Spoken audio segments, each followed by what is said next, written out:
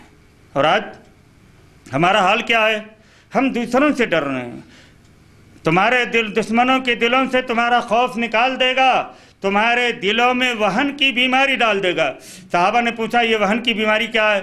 حب الدنیا و کراہیت الموت، دنیا کی محبت مسلمانوں کے دلوں میں آ جائے گی اور موت کا ڈر پیدا ہو جائے گا۔ آج مسلمانوں کی یہی کیفیت ہے، یہی وجہ ہے کہ آج ہم قدم قدم پر پیٹے جا رہے ہیں اور ہمیں کچھ بھی فکر نہیں ہم کریں کیا۔ اقترب للناس حسابہم، لوگوں کے حساب کا وقت قریب آ چکا ہے اور وہ غفلت میں اعراض کر رہے ہیں۔ آج ہمیں ضرورت اس بات کی ہے کہ ان علامتوں کو ظاہر ہونے کے بعد اپنے آپ کی اصلاح کر لیں۔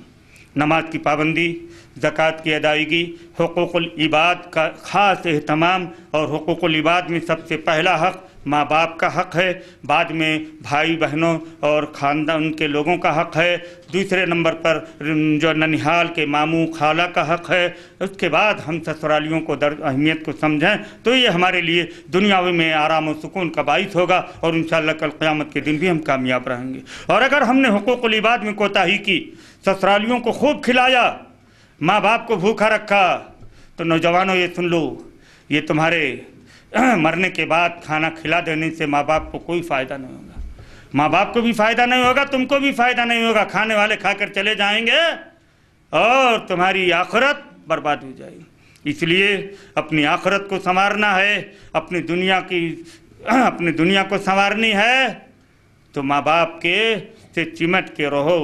سسرالیوں کے حقوق اپنی جگہ میں مخالفت نہیں کرتا کہ سسرالیوں سے دشمنی کر لو، لیکن میں یہ کہوں گا پہلا حق کس کا ہے، دوسرے نمبر پر کس کا ہے، تیسرے نمبر پر کس کا ہے، ہر ایک کے حقوق کو ادا کرو۔ یہ بھی یاد رکھو کہ ہم کتنی بھی نمازیں پڑھ لیں، کتنے بھی صدقات و خیرات کر لیں، حقوق العباد کی کوتاہی اللہ بھی معاف نہیں کرے گا، حقوق العباد کی کوتاہی اللہ بھی معاف نہیں کرے گا۔ اس تعلق سے ایک حدیث آپ کے سامنے رکھ کر بات ختم کر دیتا ہوں، وقت ہو چکا ہے۔ اللہ کے حضرت ابو ہریرہ رضی اللہ تعالیٰ عنہ اس حدیث کے راوی ہیں۔ اللہ کے نبی صلی اللہ علیہ وسلم نے مرتبہ صحابہ سے پوچھا، جانتے ہو مفلس کسے کہتے ہیں؟ مفلس کسے کہتے ہیں؟ صحابہ نے کہا کہ مفلس وہ ہے جس کے پاس روپیہ پیسہ نہ ہو، کھانے پینے کا سامان نہ ہو، وہ مفلس ہوتا ہے۔ اللہ کے نبی نے کہا نہیں، لا نہیں، بلکہ میری امت کا مفلس وہ ہوگا جو قیامت کے دن بڑی بڑی نیکیوں کا گٹھر، میں گٹھر نہیں کہتا، میں پہاڑ کہتا، اورنگ آباد میں پہاڑیاں بہت ہیں، ایک پہاڑ نماز کا، ایک پہاڑ روزے کا، ایک پہاڑ صدقات و خیرات کا، ایک پہاڑ نیکیوں کا، بے حساب گٹھر لے کر آئے گا، لیکن شتم ھذا، اس کو ناحق گالی دی ہوگی، اس کا مال ناحق کھا لیا ہوگا، اس کو ستایا ہوگا، اس کی عزت پر حملہ کیا ہوگا، اس کو ناحق مارا ہوگا، یہ سارے پہنچ جائیں گے اللہ کے دربار میں۔ یہ کہے گا اللہ اس نے مجھے ناحق گالی دی تھی، اللہ فرمائے گا لے جا اس کی نیکی۔ دوسرا آئے گا کہے گا اس نے میرا مال ہڑپ کر لیا تھا، اللہ فرمائے گا لے جا اس کی نیکی۔ یہاں تک کہ مطالبات کرنے والے آتے رہیں گے، اس کی نیکیوں کا گٹھر ختم۔ اب کیا کیا جائے گا؟ اللہ تبارک و تعالیٰ حکم فرمائیں گے ابھی کتنے لوگ باقی ہیں؟ جب سب لوگ اکٹھا ہو جائیں گے تو ان کے گناہوں کا حصہ لے لیا جائے گا، جتنا اس نے ظلم کیا ہوگا اس ظلم کے برابر ان سے گناہ لے لیے جائیں گے۔ کن سے؟ مدعی سے، دعویٰ کرنے والوں سے، اور ان گناہوں کو لے کر کے اس حاجی نمازی صدقاتی خیراتی کے سر پر ڈال دیا جائے گا۔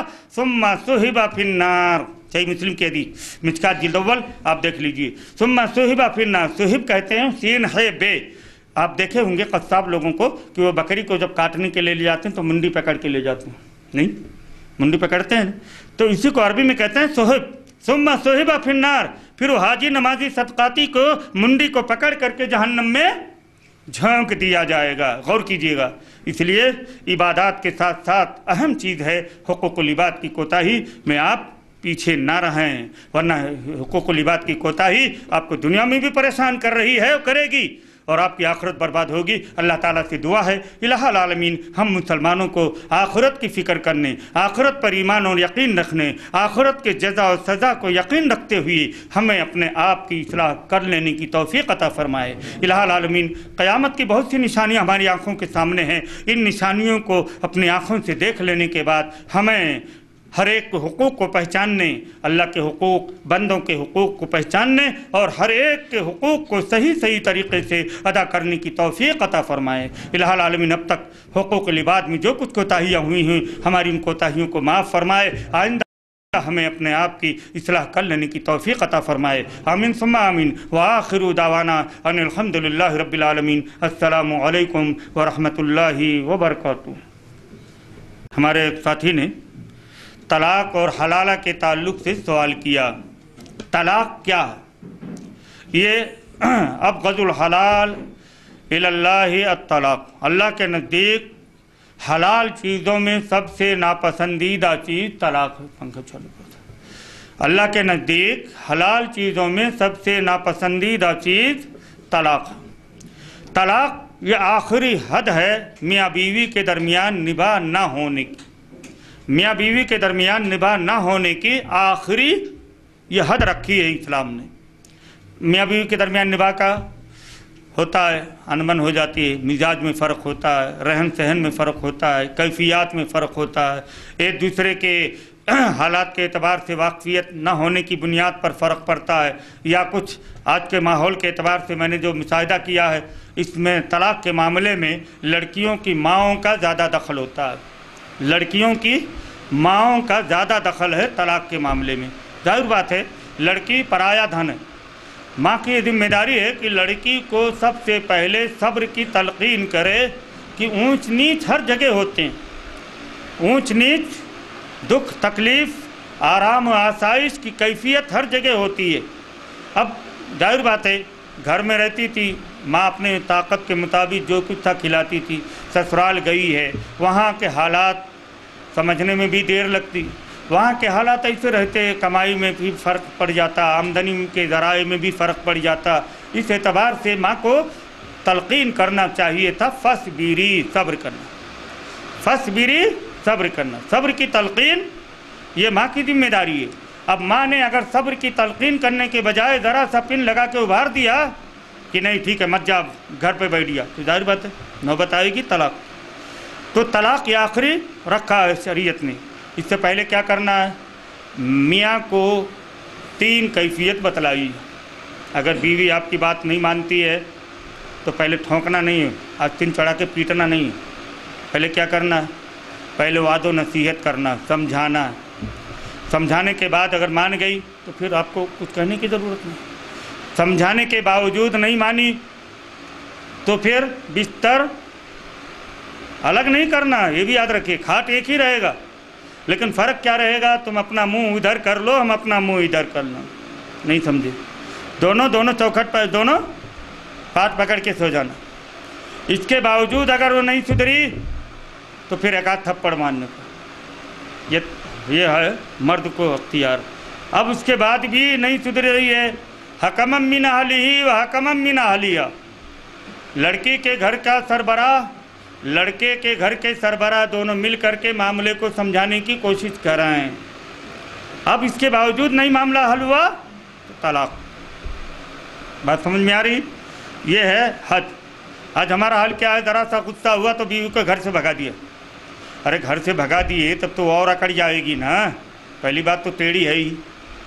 اللہ کے نبی صلی اللہ علیہ وسلم نے فرمایا استوصوا بالنساء خیرا، عورتوں کے تعلق سے عورتوں کے ساتھ بھلائی کرنے کی وصیت قبول کرو، فإنہن خلقن من ضلع، وہ پسلی سے پیدا کی گئی ہیں اور پسلیوں میں سب سے ٹیڑھی پسلی اوپر کی پسلی ہوتی ہے، گلے کے پاس سب سے ٹیڑھی پسلی ہے۔ اگر تم اس کو سیدھا کرنا چاہو گے تو کیا کرو گے؟ توڑ دو گے، توڑ دو گے نہیں تو ٹیڑھی ہے، ٹیڑھی رہنا۔ اب ٹیڑھی ہونے کی کیفیت بھی اللہ کے رسول نے بتلا دی کہ اس کے مزاج میں ٹیڑھا پن ہے۔ آپ نے کیا فرمایا؟ لو حسنت الیہ طول عمری وان اسأت مرۃ قالت لم اجدک منک خیرا۔ غور کیجئے کیا منظر پیش کیا اللہ کے نبی نے کہ تم پوری زندگی اس کی بات مانتے رہے، جو کہتی رہی آپ کرتے رہے، جیب کبھی ساتھ نہیں دیتا۔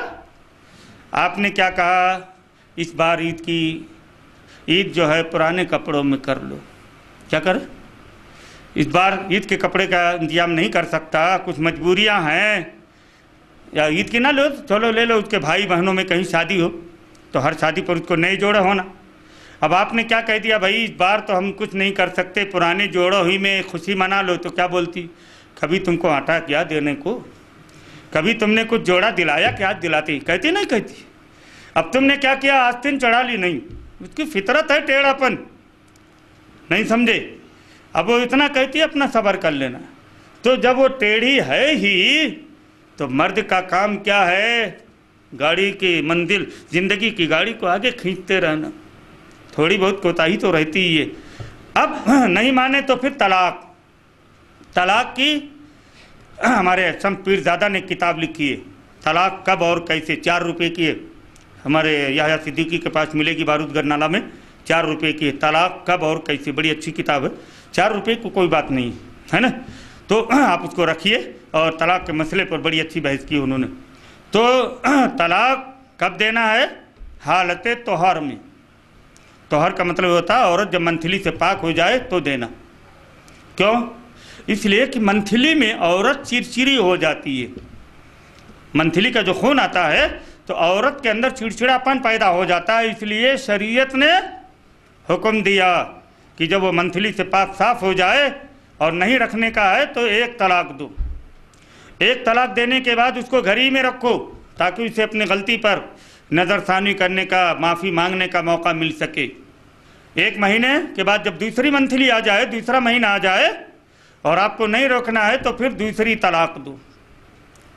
اب بھی آپ کو موقع ہے وہیں رکھنے کا، ہو سکتا ہے وہ معافی مانگ لے، ہو سکتا ہے آپ کے مزاج میں کچھ آ جائے خود۔ دوسری طلاق کی عدت گزرنے کے بعد تیسرا جب مہینہ آ جائے گا، منتھلی آ جائے گی، اب آپ تیسری طلاق دیں گے تو پھر بیوی آپ کے لیے حرام ہو جائے گی۔ یہ ہے شرعی طریقہ طلاق کا۔ اسی لیے قرآن نے سورہ بقرہ آیت نمبر 229 میں الطلاق مرتان فإمساک بمعروف او تسریح بإحسان، طلاق 2 مرتبہ ہے۔ لت پر غور کیجئے، الطلاق مرتان، الطلاق تطلیق قطعاً نہیں کہا اللہ نے، الطلاق مرتان، مرتان کا مطلب 2 مرتبہ، ایک کے بعد ایک، یہ تو ہوا۔ اب ایک کے بعد ایک کا کیا مطلب، زمانہ جاہلیت کی تاریخ پر آپ غور کیجئے، بات سمجھ میں آ جائے گی۔ زمانہ جاہلیت میں طلاق کی کوئی حد متعین نہیں تھی، آدمی کو رکھنا نہیں ہوتا تھا تو کیا کرتا، بیوی کو طلاق دیتا اور مہینہ 15 دن کے بعد پھر رجوع کر لیتا، پھر 2-4 مہینے کے بعد پھر طلاق دیتا، پھر ہفتہ 10 دن کے بعد پھر رجوع کر لیتا۔ اس طرح نہ تو وہ بیوی کو جدا کرتا تھا نہ بیوی کو بسا کے رکھتا تھا۔ اللہ تبارک و تعالیٰ نے بریک لگا دی کہ اب طلاق دے کر بیوی سے رجوع کر سکتے ہو تو 2 ہی مرتبہ۔ اب دیکھیے تاریخ پر غور کیجیے، الطلاق مرتان، یعنی طلاق دے کر بیوی سے رجوع کرنے کا حق کتنی مرتبہ ہے، 2 مرتبہ۔ بات واضح ہو گئی کہ مرد کو 2 مرتبہ بیوی کو طلاق دینے کے بعد بیوی بنا کر رکھنے کا حق ہے۔ فَإِمْسَاكٌ بِمَعْرُوفٍ أَوْ تَسْرِيحٌ بِإِحْسَانٍ، 2 مرتبہ طلاق دینے کے بعد جب تم رجوع کرو گے تو یا تو بھلے طریقے سے اس کو رکھ بسانا ہے یا اچھے طریقے سے اس کو اپنے سے جدا کر دینا۔ یہ طلاق تیسری طلاق ہوئی۔ اب آئیے ایک مجلس کی 3 طلاق۔ حضرت عبداللہ بن عباس، صحیح مسلم جلد 1 صفحہ 477، حضرت عبداللہ بن عباس رضی اللہ تعالیٰ عنہ کہتے ہیں کانت الطلاق فی عہد رسول اللہ صلی اللہ علیہ وسلم و عہد ابی بکر و سنتین من خلافت عمر۔ غور کیجیے، اللہ کے نبی صلی اللہ علیہ وسلم کے زمانے میں، حضرت ابو بکر صدیق کے زمانے میں، حضرت عمر فاروق کی خلافت کے ابتدائی 2 سالوں میں 3 طلاق 1 طلاق ہوا کرتی تھی۔ نہیں سمجھے، اللہ کے نبی کے زمانے میں اللہ کے نبی صلی اللہ علیہ وسلم کے بعد خلیفہ اول حضرت ابوبکر صدیق کے زمانے میں، خلیفہ ثانی حضرت عمر فاروق کے خلافت کے ابتدائی 2 سالوں میں ایک مجلس کی 3 طلاق ایک شمار ہوتی تھی۔ حضرت عمر فاروق رضی اللہ تعالیٰ عنہ نے سیاسی مصلحت کے تحت جب لوگ کثرت سے طلاق دینے لگے تو آپ نے 3 کو 3 نافذ کر دیا تھا۔ یہ بھی یاد رکھیے، سیاست اگر یہ کوئی شرعی مسئلہ ہوتا تو حضرت عمر فاروق رضی اللہ تعالیٰ عنہ کو پچھتانے کی کیا ضرورت تھی؟ پچھتاتے جی، کہتے ہیں کہ مجھے جتنا پچھتاوا ایک مجلس کی 3 طلاق کے 3 نافذ پر ہوا ہے اتنا پچھتاوا کسی اور پر نہیں ہوا۔ گویا یہ پچھتانا ہی یہ بتلا رہا ہے کہ حضرت عمر فاروق نے کسی شرعی اعتبار سے، شرعی نقطہ نظر سے یہ حکم نافذ نہیں کیا تھا، بلکہ سیاسی مصلحت کے تحت تاکہ لوگوں میں کمی آ جائے، لیکن اس کے باوجود لوگوں کی وہی کیفیت رہی۔ اب آئیے، اللہ کے نبی صلی اللہ علیہ وسلم کے زمانے میں ایسا کوئی واقعہ پیش آیا کیا؟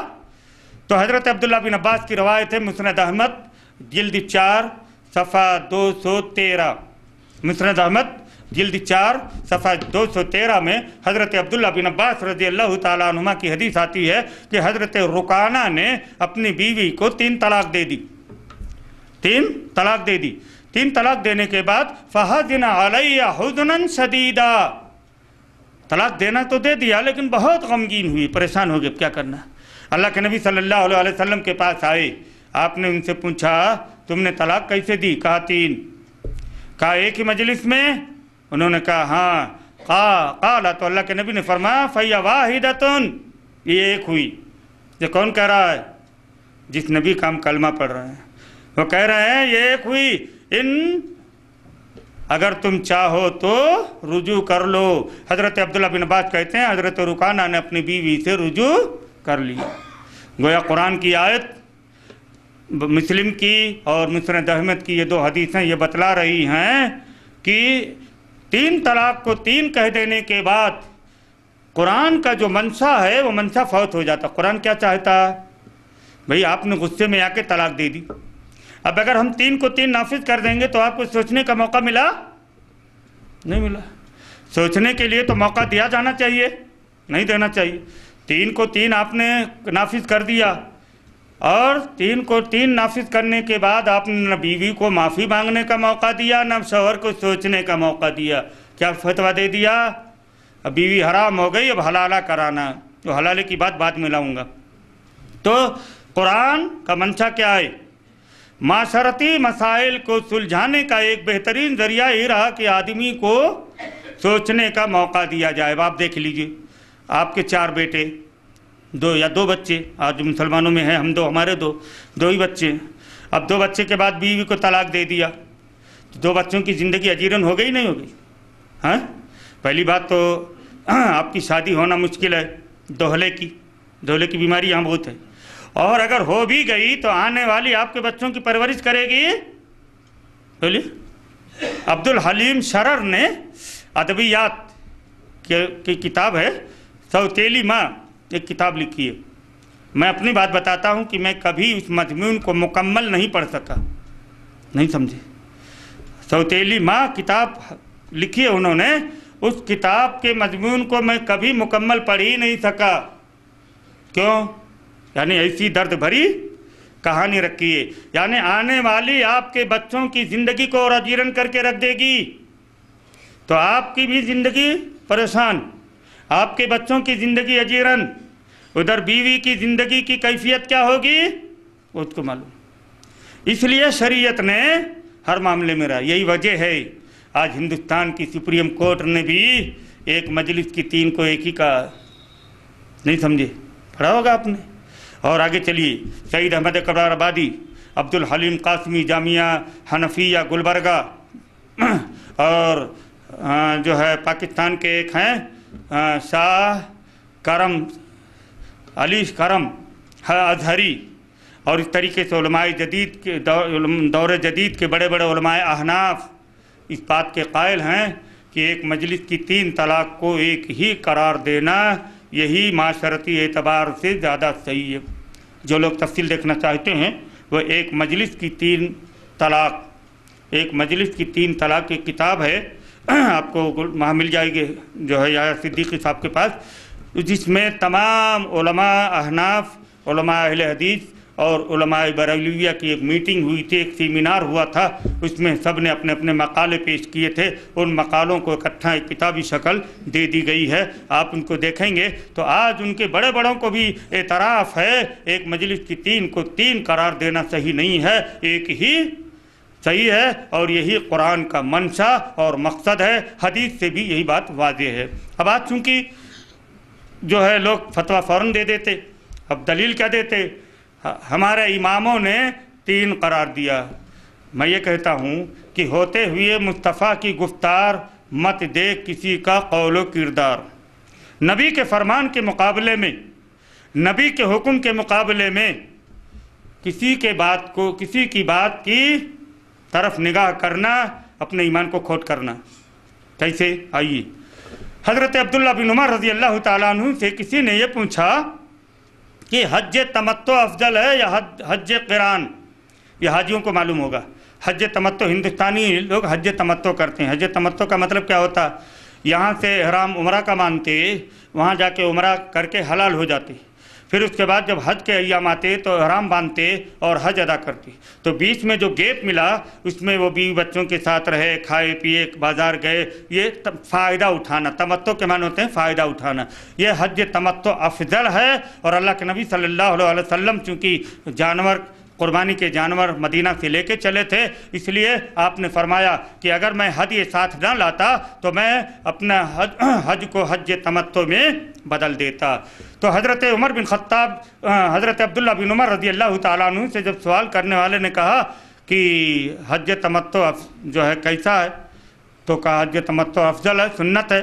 تو کہا تمہارے باپ تو کہتے ہیں کہ حج قران افضل ہے۔ تو کہا کہ میرے باپ کی بات مانو گے کہ رسول کی بات مانو گے؟ ہاں، امر نبی صلی اللہ علیہ وسلم یتبع اور امر ابی، نبی کی بات مانی جائے گی کہ میری بات مانی جائے گی، میرے باپ کی بات مانی جائے گی؟ گویا اللہ نے یہ واضح کر دیا، ما آتاکم الرسول فخذوا وما نہاکم عنہ فانتہوا، رسول جو دیں لے لو اور جس سے روکیں رک جاؤ۔ اور آگے چلیے، حدیث میں اللہ کے نبی نے کیا فرمایا؟ علیکم بسنتی وسنت الخلفاء الراشدین، میری سنت کو لازم پکڑو اور خلفاء راشدین کی سنت کو۔ یہ لفظ اور کیا بتلا رہا ہے؟ جہاں میری سنت نہیں ملے، جہاں میری کوئی بات نہ ملے، جہاں میرا کوئی فرمان نہ ملے، تو وہاں کس کو دیکھنا ہے؟ خلفاء راشدین، ابو بکر صدیق، عمر فاروق، حضرت علی، حضرت عثمان غنی رضوان اللہ تعالیٰ علیہ مجمعین، ہے نا؟ یہ خلفاء راشدین کو بعد واو کا عطف لا کر کے یہ بتلانا چاہا کہ خلفاء راشدین کی بات کب مانی جائے گی؟ جب نبی کی بات نہیں ملے گی۔ یہ نہیں ہے کہ نبی کی بات بھی موجود ہو اور نبی کی بات کے ہوتے ہوئے خلفاء راشدین کی بات کو فوقیت دے دو گے، لَضَلَلْتُمْ عَنْ سَوَاءِ السَّبِيلِ۔ نہیں سمجھ میں آئی؟ اب آگے دیکھیے، فتویٰ تو دے دیا کہ بھئی بیوی حرام ہو گئی، اب اس کے لیے ایک طریقہ کیا نکالا؟ حلالہ۔ حلالہ شرعی حلالہ اور لعنتی حلالہ میں کیا فرق ہے؟ شرعی حلالہ آیت نمبر 230، فَإِن طَلَّقَا فَلَا تَحِلُّ لَهَا حَتَّى فَإِن طَلَّقَا فَلَا تَحِلُّ لَهُ حَتَّى تَنْكِحَ زَوْجًا غَيْرَهُ، اچھا اگر وہ اس کو طلاق دے دے تو وہ اپنے شوہر کے لیے حلال نہیں ہوگی جب تک کہ وہ اس کے غیر سے شادی نہ کر لے۔ تیسری طلاق کے بعد اب یہاں عورت کو حکم دیا میکے جائے گی، وہاں تیسری عدت گزارے گی، اور عدت گزارنے کے بعد پھر وہ کسی سے شادی کرے گی، اور شادی کرنے کا مقصد زندگی کی گاڑی کو منزل تک پہنچانا، یہ مقصد ہو۔